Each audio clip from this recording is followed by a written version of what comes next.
Hi and welcome to another Geek Jabber video.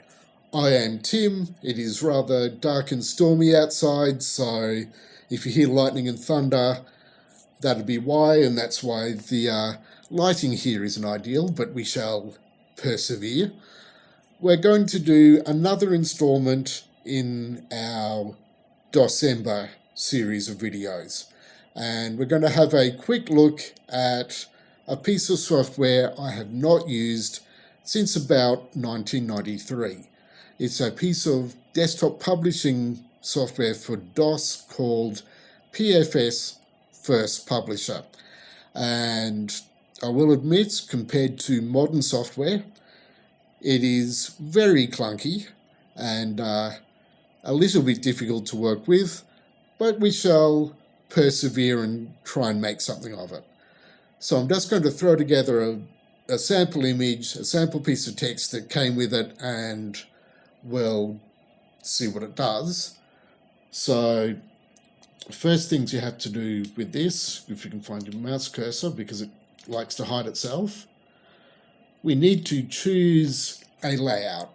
So PFS First Publisher uses this layout as a default for everything. So it's not as flexible as modern software, but we'll just stick with that one column layout for now. And let's bring in some text. So first thing we should check, we'll just use Dutch as a font at 12 point, that'll do.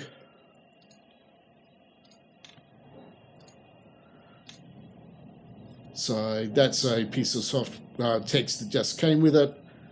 And it's just straight ASCII text. So some rather horrible looking text on the screen, but it'll do. And so we'll now bring in a piece of art, well, clip art that came with it. We're a tech channel, so we'll just use a computer. That'll do. And it's asking us where we want to place it. That'll do. But we'll just move it around a little bit. And yeah, it's really quite clunky compared to a piece of modern software. Well, we'll try resizing it. You have to actually go into the menus to do that. There's no way to do that by sort of normally just by kicking and dragging.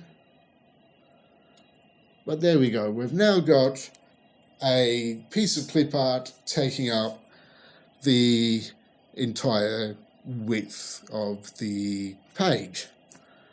Now, that's just a fairly simple demonstration.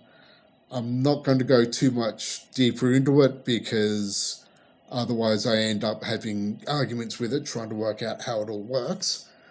I've not used this piece of software in about 30 years, and it's not quite as user-friendly as I remembered it, but for the moment this will do. So if you're looking for a piece of DOS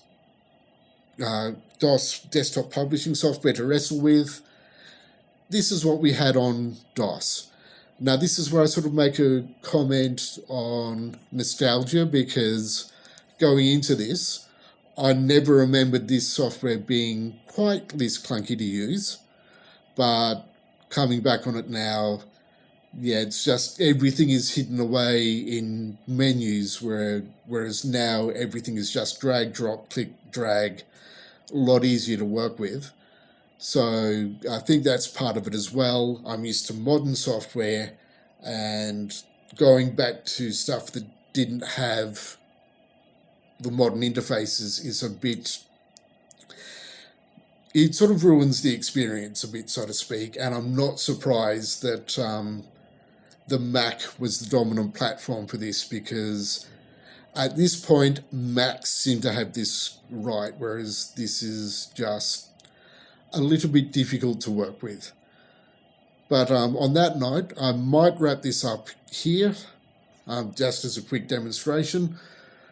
So if you want to follow the channel, you know where that subscribe button is.